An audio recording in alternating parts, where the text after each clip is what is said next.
ជីវប្រវត្តិរបស់ឧបាសិកាខុចជុត្តរាដែលជាអេតតេកៈផ្នែកខាងជាអ្នកចេះដឹងច្រើនឧបាសិកាខុចជុត្តរាជាអ្នកមានបញ្ញាវាងវៃហើយក៏ជាអច្ឆរិយបុគ្គលថែមទាំងបានជាអ្នកទទួលការសរសើរលើកដំកើងឲ្យជាអ្នកប្រសើរជាងឧបាសិកាទាំងឡាយផ្នែកខាងពហុសូត្រជាអ្នករៀនសូត្រច្រើនជាអ្នកមានភាពអង្អាចធ្វើខ្លួនឲ្យជាទីគោរពរបស់ស្ត្រីទាំងឡាយមានព្រះនាងសម្មាវតីជាដើមជីវប្រវត្តិរបស់ឧបាសិកាខុចជុត្តរាមានសម្ដែងនៅក្នុងអត្ថកថាមនោរដ្ឋពរណីដែលជាអត្ថកថា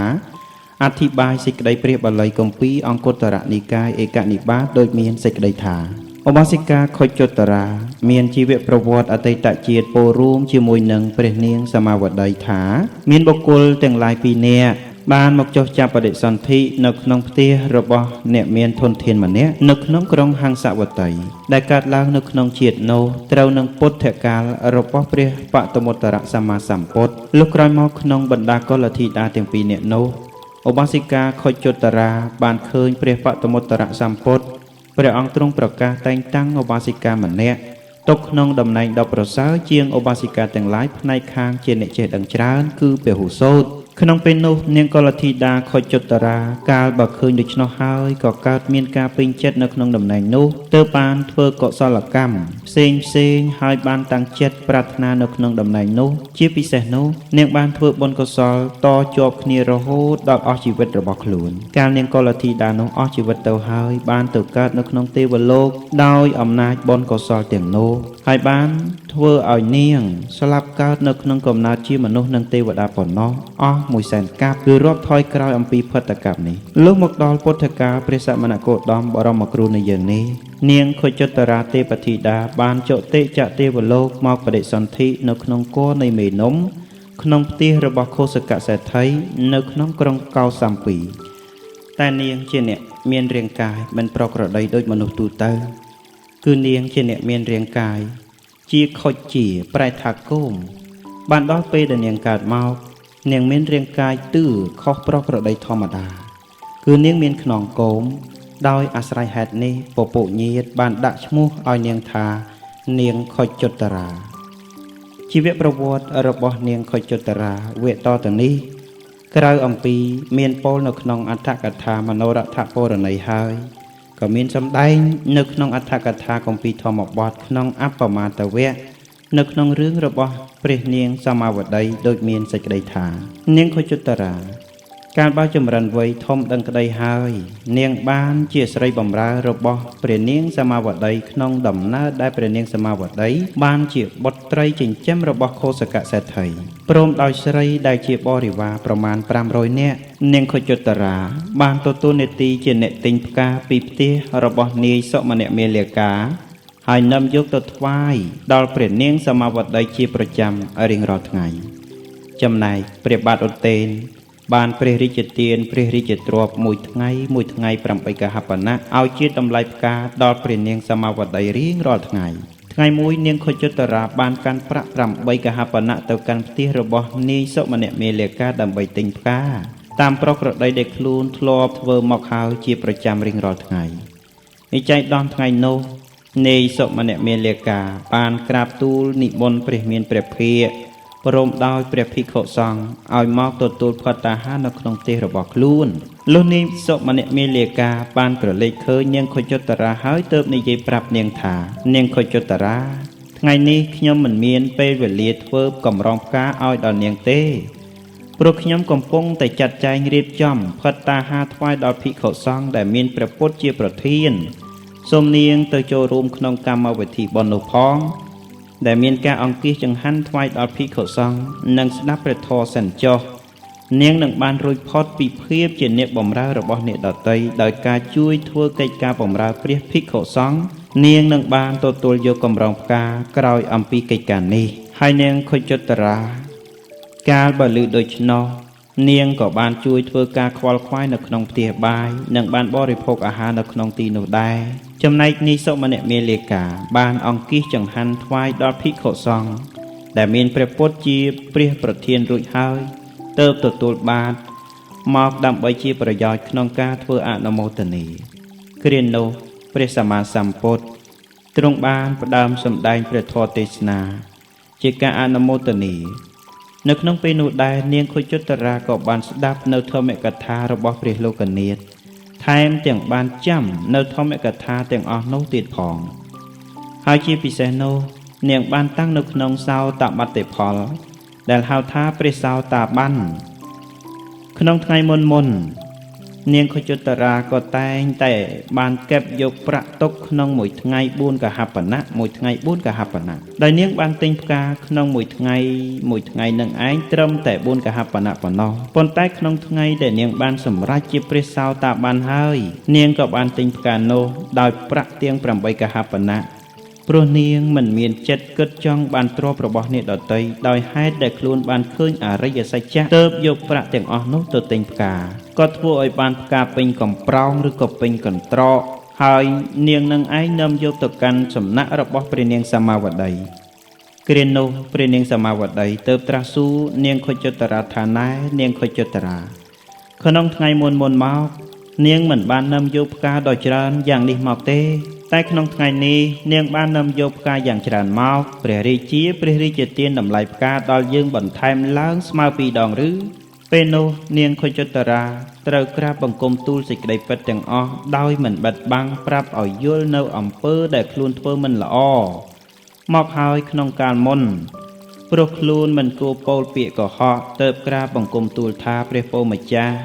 សូមព្រះនាងទ្រង់ជ្រាបនៅសេចក្តីនេះ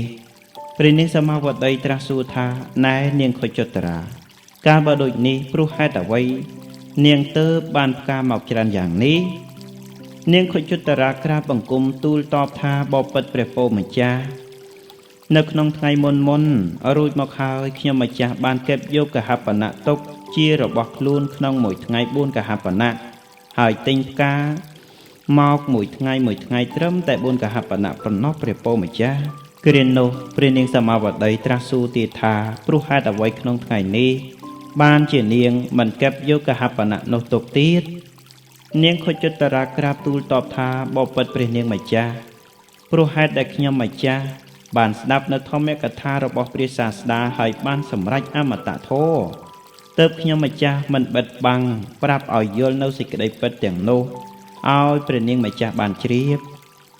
ព្រះនាងសមាវតីមិនបានត្រាស់ព្រះវិចាគំរាមនាងអុជតរាថាវើយនាងទាស័យអាក្រក់នាងចូលយកកហបណៈដែលនាងគេបយកទុកពីមុន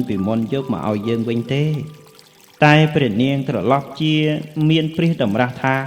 ណែនាងខុជតរានាងចូលឲ្យយើងបានផឹកនៅទឹកអមរិតគឺអមតៈធម៌តាមដែលនាងបានផឹកនោះហើយផងដែរនាងខុជតរាក្រាបទូលតបថាបបិទ្ធព្រះនាងម្ចាស់ខ្ញុំម្ចាស់មិនអាចក្រាបបង្គំទូលថ្វាយដោយអាការៈយ៉ាងនេះបានទេតែថាខ្ញុំម្ចាស់នឹងសម្ដែងធម៌ថ្វាយតាមដែលព្រះសាស្តាទ្រង់សម្ដែងហើយព្រះនាងសមាវតីទើបត្រាស់ថាណែនាងខុជតរាបើដូច្នោះ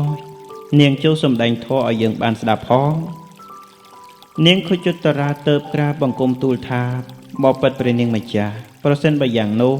សូមព្រះនាងម្ចាស់ទ្រង់អនុញ្ញាតឲ្យខ្ញុំម្ចាស់បានងូតទឹកជាមុនសិនជាពិសេសនោះគឺត្រូវអង្គុយលើអាសនៈខ្ពស់ជាងព្រះនាង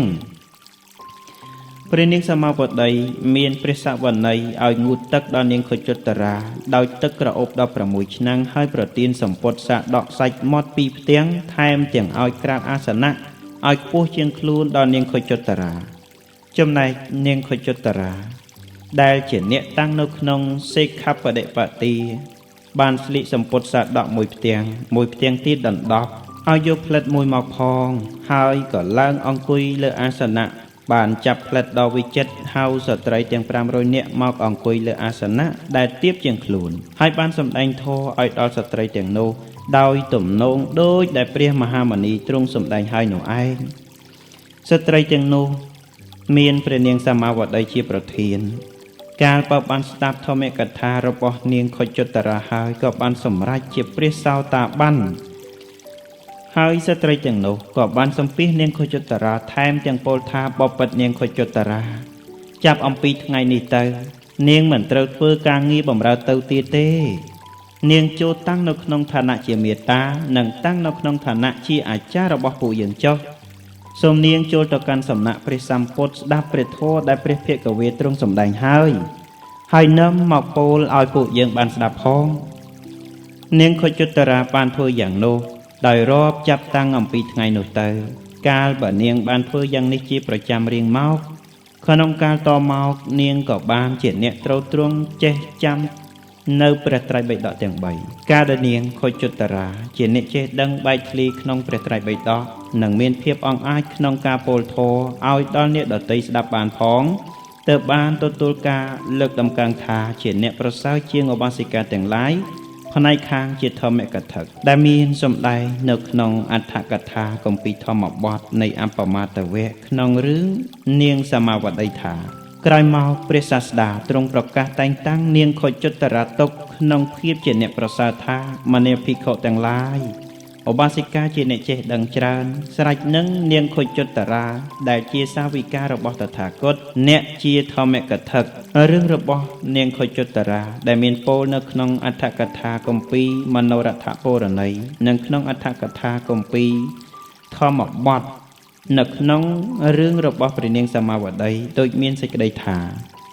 ចំណែកស្ត្រីទាំង500នាក់នោះ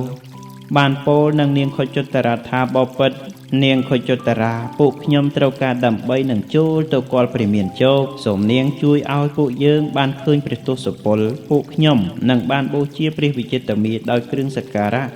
មានផ្កានិងគ្រឿងក្រអូបជាដើមពេលនោះនាងខុជុត្តរាពោលពន្យល់ថាបបិទ្ធនាងទាំងឡាយការពិតរីត្រកូលជារឿងដែលកម្រលំបាកណាស់ខ្ញុំមិនអាចនឹងនាំពួកនាងទាំងឡាយទៅខាងក្រៅបានព្រោះព្រះរាជាទ្រង់នៅមិនទាន់មានសទ្ធាពួកស្ត្រីទាំងនោះបាននាំគ្នាពោលអង្វរថាបបិទ្ធនាងខុជុត្តរាសូមនាងកុំឲ្យពួកខ្ញុំវិនាសឡើយសូមនាងអរិទ្ធនាព្រះសក្យមនីឲ្យពួកខ្ញុំបានឃើញផងចុះនាងខុជុត្តរាពោលណែនាំស្ត្រីទាំងនោះថាណែនាងទាំងឡាយប្រសិនបើដូច្នោះពួកនាងទាំងឡាយអាចនឹងក្រឡេកឃើញព្រះសម្ពុទ្ធបានដោយប្រហោងប៉ុណ្ណាចូលពួកនាងចោះប្រហោងប្រមាណប៉ុណ្ណោះត្រង់ជញ្ជាំងបន្ទប់ដែលជាទីលំនៅរបស់ពួកនាងចោះចូលនាងនាំយកគ្រឿងក្រអូបនិងផ្កាកម្រងជាដើមមកហើយឈរនៅទីនោះរួចចូលសម្លឹងមើលចូលលើកដៃទាំងពីរឡើងថ្វាយបង្គំនិងចូលបូជាព្រះមនីព្រោះព្រះអង្គទ្រង់ចរិតទៅកាន់ផ្ទះរបស់លោកសេដ្ឋីទាំង3នាក់ស្ត្រីទាំងនោះក៏បានធ្វើតាមតែនាងខុជុត្តរាពោលណែនាំក៏បានក្រឡេកឃើញព្រះសាស្តាទ្រង់ចរិតទៅចរិតមកទើបថ្វាយបង្គំនិងបូជាដោយគ្រឿងក្រអូបនិងផ្កាឈើថ្ងៃមួយព្រះនាងមេកន្ធយាដែលជាអគ្គមហេសីមួយព្រះអង្គទៀតរបស់ព្រះបាទឧទែនព្រះនាងបានយាងចុះចាក់ប្រាសាទរបស់ព្រះនាងទៅកាន់លំនៅរបស់ពួកស្ត្រីទាំងនោះបានទូតឃើញប្រហោងនៃបន្ទប់ទាំងឡាយហើយទើបត្រាស់សួរថានេះប្រហោងអ្វីពួកស្ត្រីទាំងនោះមិនបានដឹងថាព្រះនាងមេកន្ធយាទ្រង់បានចងអាឃាតចំពោះព្រះបរមគ្រូទើបក្រាបទូលទៅតាមសេចក្តីពិតថាបបិទ្ធព្រះនាងម្ចាស់ព្រះបរមសាស្តាស្ដេចយាងមកដល់ក្រុងនេះហើយពួកខ្ញុំព្រះអង្គឈរនៅក្នុងបន្ទប់នេះតែងតែក្រឡេកមើលព្រះមានព្រះភិក្ខថ្វាយបង្គំនិងបូជាព្រះសម្មាសម្ពុទ្ធបានដែរព្រះពោម្ចាស់ព្រះនាងមេកន្ធយាទ្រង់ត្រិះរិះថាព្រះសមណគោតមស្ដេចយាងមកកាន់ក្រុងនេះឥឡូវនេះយើងនឹងធ្វើកម្មដែលគួរធ្វើដល់ព្រះសមណគោតមយើងនឹងកាត់ទោសដាក់ទោសដល់ពួកស្ត្រីទាំងនេះឲ្យបានហើយព្រះនាងក៏ទៅក្រាបទូលព្រះរាជាថាបបិទ្ធមហារាជស្ត្រី500នាក់រួមទាំងព្រះនាងសមាវតីផងបានប្រព្រឹត្តនៅអំពើក្បត់នឹងព្រះអង្គពួកស្ត្រីទាំងនោះនឹងដាក់ប្រជញ្ញព្រះអង្គក្នុងកាលមិនយូរឡើយព្រះពោម្ចាស់ព្រះអង្គព្រះរាជាទ្រង់មិនជឿដោយទ្រង់ត្រិះរិះថាពួកស្ត្រីទាំងនោះនឹងមិនធ្វើយ៉ាងនោះឡើយសូម្បីព្រះនាងមេកន្ធយាទ្រង់បានក្រាបទូលដដែលទៀតតែព្រះរាជាទ្រង់ក៏មិនជឿមិនយកចិត្តទុកដាក់ទៀតផងលុះព្រះនាងមេកន្ធយាទ្រង់ពិចារណាឃើញថាព្រះនាងក្រាបទូលសូម្បី3ដងហើយព្រះរាជាក៏ទ្រង់មិនជឿទើបក្រាបទូលថាប្រសិនបើព្រះអង្គទ្រង់ពុំជឿខ្ញុំម្ចាស់ទេសូមព្រះអង្គទ្រង់យាងទៅលំនៅរបស់ពួកស្ត្រីទាំងនោះហើយទ្រង់ពិចារណាមើលចុះព្រះពោម្ចាស់ ព្រះរាជាទើបស្ដេចយាងទៅទតក៏បានឃើញប្រហោងនៅតាមបន្ទប់ទាំងឡាយទើបត្រាស់សួរថានេះប្រហោងអ្វីពួកស្ត្រីទាំងនោះបានក្រាបបង្គំទូលសេចក្តីនោះឲ្យទ្រង់បានជ្រាបដោយសពគ្រប់ប្រការព្រះរាជាទ្រង់មិនពិរោធចំពោះស្ត្រីទាំងនោះឡើយទៀងមិនបានត្រាស់ថាអ្វីទៀតមានព្រះរាជបញ្ជាឲ្យបើកចន្លោះទាំងឡាយហើយឲ្យធ្វើបង្អួចតាមបន្ទប់ទាំងអស់បានឮថាបង្អួចដែលមានប្រហោងតូចៗទាំងឡាយបានកើតឡើងក្នុងគ្រានោះឯងរឿងទាក់ទងនឹងបុព្វកម្មរបស់នាងខុជតរាបានមានភិក្ខុទាំងឡាយចាប់អារម្មណ៍ក្រាបទូលសួរព្រះទសពលថាបបិទ្ធព្រះអង្គដ៏ចម្រើននាងខុជតរាកើតមកជាស្រីខ្នងគោមព្រោះបាបកម្មអ្វីហើយនាងជាអ្នកមានបញ្ញានោះព្រោះបានធ្វើកម្មអ្វីថែមទាំងជាអ្នកបានសម្រេចជាព្រះសោតាបានព្រោះបានធ្វើកម្មអ្វីចំណែកការកើតឡើងជាស្រីបម្រើរបស់អ្នកដតីតើនាងបានធ្វើកម្មអ្វីទៅព្រះអង្គនៅពេលនោះព្រះសម្ពុទ្ធទើបត្រាស់តបថាមនាភិក្ខុទាំងឡាយក្នុងកាលដែលមិនទាន់មានព្រះពុទ្ធឧបដិឡើងក្នុងលោកមានព្រះបាទពារាណសីគ្រប់គ្រងរាជសម្បត្តិនៅក្នុងក្រុងពារាណសីគ្រានោះមានព្រះបច្ចេកពុទ្ធមួយព្រះអង្គមានខ្នងគោមជាអ្នកមានការស្និទ្ធស្នាលជាមួយនឹងព្រះបាទពារាណសីនាងខុជតរានេះបានកើតនៅក្នុងរវាងព្រះបាទពារាណសីនាងបានជាឧបថាយិកាម្នាក់នាងបានដណ្ដប់សម្ពុតកំពល់ក្នុងគ្រានោះនាងបានក្រឡេកឃើញព្រះបច្ចេកពុទ្ធដែលមានខ្នងគោមបន្តិចដើរមកនាងក៏បានសម្ដែងអាការៈដើរទៅដូចព្រះបច្ចេកពុទ្ធរូបនោះដោយបាននិយាយជាមួយនឹងស្ត្រីទាំងឡាយដែលនៅជាមួយនឹងខ្លួនថាព្រះបច្ចេកពុទ្ធរបស់ពួកយើងតែងតែដើរទៅយ៉ាងនេះយ៉ាងនេះព្រោះផលនៃកម្មអាក្រក់ដែលខ្លួនបានធ្វើទុកក្នុងកាលមុនទើបបានធ្វើឲ្យនាងជាស្ត្រីមានខ្នងគោមក្នុងបច្ចុប្បន្នជាតិនេះទៀតព្រះបាទពារាណសីទ្រង់និមន្តព្រះបច្ចេកពុទ្ធ8រូបឲ្យគង់នៅក្នុងព្រះរាជវាំងទើបត្រាស់ឲ្យរាជបរោះទទួលបាតមកការដែលទ្រង់ដាក់បាយយ៉ាស់ពេញបាតហើយបានឲ្យយកបាតទៅថ្វាយព្រះបច្ចេកពុទ្ធទាំងអស់នោះព្រះបច្ចេកពុទ្ធទាំងអស់នោះក៏បានទទួលយកបាតដែលដាក់ពេញដោយបាយយ៉ាស់កំពុងតែក្តៅគគុកក៏ផ្លាស់ប្ដូរដៃចុះឡើងជារឿយគ្រានោះនាងខុជតរាការដែលបានឃើញព្រះបច្ចេកពុទ្ធធ្វើយ៉ាងនោះហើយទើបបានថ្វាយកងដៃភ្លុក8វងណាកងដៃភ្លុក8វងកន្លែងខ្លះថាកងដៃមាសដែលជារបស់ខ្លួនព្រមទាំងពោលថាសូមលោកម្ចាស់ដាក់បាតនៅលើកងដៃនេះហើយកាន់យកទៅចោះលោកម្ចាស់នៅពេលនោះព្រះបច្ចេកពុទ្ធទាំងនោះបានទទួលយកហើយក៏បាននិមន្តទៅកាន់ជ្រោយភ្នំនន្តមូលព្រោះផលដែលប្រកាសចេញមកនៃកម្មល្អនោះក្នុងការឥឡូវនេះទើបនាងបានជាអ្នកទ្រទ្រង់ព្រះត្រៃបិដកមានបញ្ញាច្រើនព្រោះផលដែលហូរចេញពីការឧបដ្ឋាដែលនាងបានធ្វើដល់ព្រះបច្ចេកពុទ្ធទាំងនោះនាងទើបបានសម្រេចជាព្រះសោតាបាននៃជាបុព្វកម្មក្នុងសម័យមួយពុទ្ធន្ធររបស់នាងក្នុងពុទ្ធកាលនៃព្រះកស្សបៈសម្មាសម្ពុទ្ធធីតារបស់សេដ្ឋីម្នាក់នៅក្នុងក្រុងពារាណសីកាន់កញ្ចក់កំពុងតែអង្គុយម្នាក់ឯងនៅក្នុងវេលារសៀលក្នុងខណៈនោះភិក្ខុនីមួយរូបជាព្រះខៃណាស្រស់ដែលជាអ្នកធ្លាប់ស្និទ្ធស្នាលនឹងនាងបានទៅរកនាងដើម្បីសួរសុខទុក្ខដល់នាងសូម្បីភិក្ខុនីជាព្រះខៃណាស្រស់ក៏មានសេចក្តីប្រាថ្នាដើម្បីនឹងឃើញត្រកូលឧបដ្ឋៈក្នុងវេលាល្ងាចចៃដន្យក្នុងពេលដែលភិក្ខុនីនោះទៅដល់ស្ត្រីបម្រើណានីមួយនៅក្នុងសំណាក់របស់សេដ្ឋីធីតាមិនមាននរណាម្នាក់នៅឡើយសេដ្ឋីធីតាទៅពោលថាខ្ញុំសូមថ្វាយបង្គំព្រះនាងម្ចាស់សូមចាប់យកកំប្រោងគ្រឿងប្រដាប់នោះមកឲ្យដល់ខ្ញុំបន្តិចនៅគ្រានោះភិក្ខុនីគិតពិចារណាថាបើយើងមិនចាប់ហុចកំប្រោងគ្រឿងប្រដាប់នេះឲ្យនាងទេនាងនឹងធ្វើអាឃាតចំពោះយើងហើយនាងនឹងទៅកើតក្នុងនរកតែថាប្រសិនបើយើងចាប់ហុចឲ្យនាងនឹងកើតជាស្រីបម្រើអ្នកដតីប៉ុន្តែត្រឹមតែការបម្រើអ្នកដតីនៅល្អប្រសើរជាងការទៅឆេះនៅក្នុងនរកព្រះធេរីអាស្រ័យការអាណិតទើបបានចាប់យកកំប្រោងគ្រឿងប្រដាប់នោះហុចឲ្យទៅព្រោះកម្មអាក្រក់ក្នុងអតីតជាតិ បានបណ្ដាលឲ្យផលមិនល្អឲ្យនាងទៅបានឲ្យនាងមកកើតជាអ្នកបម្រើបុគ្គលដទៃទៅការស្លាប់របស់យើងមិនថានៅក្នុងឋានៈបែបណានៅក្នុងវណ្ណៈណាក៏ដោយ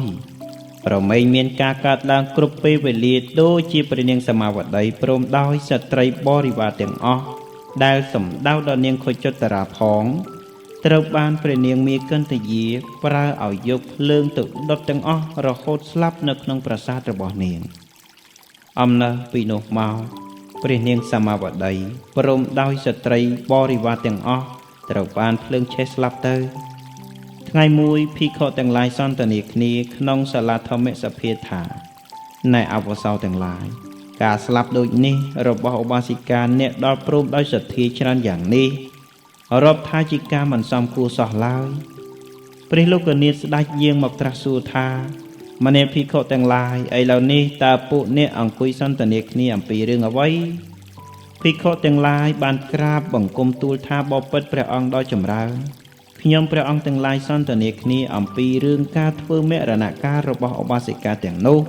ដែលរាប់ថាជាការធ្វើមរណកាលដែលមិនសមគួរព្រះអង្គគ្រានោះព្រះមហាមុនីទ្រង់ត្រាស់ថាមនាភិក្ខុទាំងឡាយធ្វើមរណភាពរបស់ស្ត្រីទាំងនោះដែលមានព្រះនាងសមាវតីជាប្រធានមិនសមគួរចំពោះក្នុងអន្តភាពនេះតែថាការធ្វើមរណភាពនៃស្ត្រីទាំងនោះបានទទួលហើយសមគួរនឹងបាបកម្មដែលគេបានធ្វើទុកក្នុងជាតិមុននៅពេលនោះភិក្ខុទាំងឡាយមានសេចក្តីត្រូវការដើម្បីឲ្យដឹងនៅក្នុងរឿងអតីតជាតិរបស់ស្ត្រីទាំងនោះទើបត្រាស់បង្គំទូលអរិធនាព្រះភិក្ខវីថាបបិទ្ធព្រះអង្គដ៏ចម្រើនបាបកម្មអ្វីដែលស្ត្រីទាំងនោះធ្វើទុកមកហើយក្នុងជាតិមុនព្រះអង្គសូមព្រះអង្គទ្រង់មេត្តាសម្ដែងប្រាប់ឲ្យដល់យើងខ្ញុំព្រះអង្គទាំងឡាយបានជ្រាបផងលំដាប់នោះព្រះពុទ្ធអង្គទើបទ្រង់នាំអតីតនិទានមកត្រាស់ថាក្នុងអតីតកាលគឺក្នុងសម័យដែលព្រះបាទព្រហ្មទត្តទ្រង់គ្រប់គ្រងរាជសម្បត្តិនៅក្នុងក្រុងពារាណសីគ្រានោះមានព្រះបច្ចេកពុទ្ធ8រូបនិមន្តមកទទួលចង្ហាន់នៅក្នុងព្រះរាជវាំងជាប្រចាំចំណែកស្ត្រីទាំង500នាក់ដែលនៅក្នុងព្រះរាជវាំងរបស់ព្រះបាទព្រហ្មទត្តបាននាំគ្នាធ្វើការទំនុកបំរុងព្រះបច្ចេកពុទ្ធទាំងនោះបណ្ដាព្រះបច្ចេកពុទ្ធទាំង8រូបនោះព្រះបច្ចេកពុទ្ធ7រូបបានហោះទៅកាន់ហេមវន្តប្រទេសចំណែកព្រះបច្ចេកពុទ្ធ1រូបទៀតមិនទាន់បាននិមន្តទៅទេតែបានគង់ចូលឈានសមាបត្តិនៅក្នុងទីមានស្មៅដុះស៊ុបទ្រប់នៅក្បែរស្ទឹងមួយតមកថ្ងៃមួយកាលបើព្រះរាជាអស់កិច្ចជាប់ទាក់ទងនឹងព្រះបច្ចេកពុទ្ធទាំងឡាយហើយដោយព្រះបច្ចេកពុទ្ធនិមន្តត្រឡប់ទៅវិញ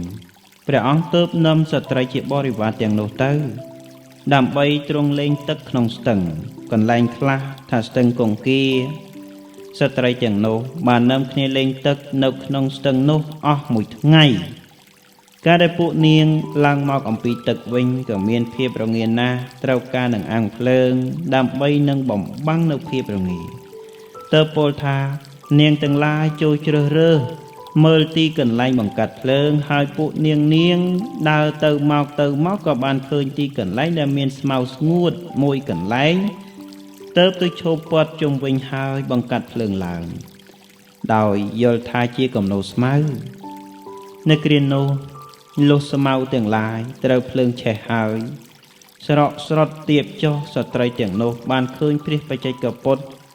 ទើបពោលថាពួកយើងវិនិច្ឆ័យហើយព្រះបច្ចេកពុទ្ធជាម្ចាស់របស់បរិជាត្រូវភ្លើងឆេះរោលណាត្រូវភ្លើងឆេះរោលប្រសិនបើព្រះរាជាទ្រង់ជ្រាបទ្រង់នឹងដាក់ទោសឲ្យដល់ពួកយើងនឹងវិនិច្ឆ័យជាប្រកបហើយដូច្នេះពួកយើងចូលនាំគ្នាដុតលោកឲ្យឆេះអស់ទៅពួកស្ត្រីទាំងនោះបាននាំគ្នាទៅយកអស់មកដាក់ពីលើព្រះបច្ចេកពុទ្ធទៀតរហូតដល់ខ្លាយជាពំនូកឈើធំតពីនោះស្ត្រីទាំងនោះក៏បាននាំគ្នាដុតភ្លើងនៅត្រង់គំនោអស់នោះហើយក៏ជិះចេញទៅដោយយល់ថាគ្រានេះនឹងឆេះអស់ហើយការដុតភ្លើងក្នុងគ្រាមុនពួកគេមិនមានចេតនាគឺការតាំងចិត្តនឹងដុតតែមកគ្រានេះពួកគេមានចេតនាគឺការតាំងចិត្តដុតទើបត្រូវកម្មអាក្រក់នោះជាប់តាមឲ្យផលមកជាតិនេះការពិតបុគ្គលទាំងឡាយសូម្បី តែយកអស់មួយប៉ុនរទេះមកគោដុតក៏មិនអាចដើម្បីនឹងធ្វើឲ្យព្រះបច្ចេកពុទ្ធអ្នកនៅក្នុងឈានសមាបត្តិសំបីឲ្យកើតអាការៈក្តៅបានឡើយព្រោះដូច្នោះលុះដល់ថ្ងៃទី7ព្រះបច្ចេកពុទ្ធនោះបានចេញពីសមាបត្តិក្រោកឡើងរលាស់ចីវររួចហើយក៏និមន្តចេញទៅពួកស្ត្រីទាំងនោះកាលបើអស់ជីវិតទៅហើយក៏ត្រូវទៅឆេះនៅក្នុងនរកអស់ច្រើនពាន់ឆ្នាំព្រោះការដែលពួកខ្លួនបានធ្វើបាបកម្មនោះទុកមកហើយទើបបានជាហេតុនាំឲ្យពួកស្ត្រីទាំងនោះឆេះនៅក្នុងផ្ទះគំនូរនេះ100ជាតិមកហើយដែរវិបាកៈផលកម្មដែលបានធ្វើពីកាលមុនដល់សេះនេះជាបុព្វកម្មរបស់ស្ត្រីទាំងនោះដែលធ្លាប់បានធ្វើបាបនៅក្នុងអតីតជាតិជីវប្រវត្តិរបស់ឧបាសិកាខុជតរាដែលជាចំណែកល្អរាប់ថាជាបុណ្យរបស់នាងមានសម្ដែងប្រកាសនៅក្នុងអត្ថកថាមនោរដ្ឋពរណីថាក្រោយពីការដែលបានសន្ទនាកើតឡើងក្នុងកណ្ដាលបរិស័ទទាំង4ថានាងខុជតរាជាពហុសូត្រគឺជាអ្នកសិក្សារៀនសូត្រច្រើនជាអ្នកមានភាពអង្អាចក្នុងការពោលធម៌ឲ្យស្ត្រី500នាក់បានស្ដាប់រហូតដល់បានសម្រេចព្រះសោតបត្តិផលដោយមហាជនបាននាំគ្នាពោលសរសើរយ៉ាងនេះកេតគុណគឺសេចក្តីល្អរបស់នាងខុជតរាជាឧបាសិកាម្នាក់ផ្នែកខាងឧបាសិកាដែលបានទទួលការលើកតម្កើងឲ្យជាអេតតិកៈតាមដែលមានពោលទុកនៅក្នុងគម្ពីរអង្គត្តរនិកាយឯកនិបាតថាគ្រាមួយព្រះមានព្រះភិក្ខទ្រង់ប្រថាប់គង់នៅក្នុងវត្តចេតពុនទ្រង់បានត្រាស់ប្រារព្ធរឿងនាងខុជតរាឧបាសិកាឲ្យជាដើមហេតុទើបទ្រង់ប្រកាសតែងតាំងនាងខុជតរាទុកក្នុងតំណែងជាអេតតិកៈគឺជាអ្នកប្រសើរជាងគេថាអេតតិកៈភិក្ខវេមសាវិកានាំងឧបាសិកានាំងពហុសតានាំងយតិទាំងខុជតរាមនេភិក្ខុទាំងឡាយពួកឧបាសិកាអ្នកចេះដឹងច្រើនស្រេចនឹងនាងខុជតរាអ្នកជាសាវិការបស់តថាគត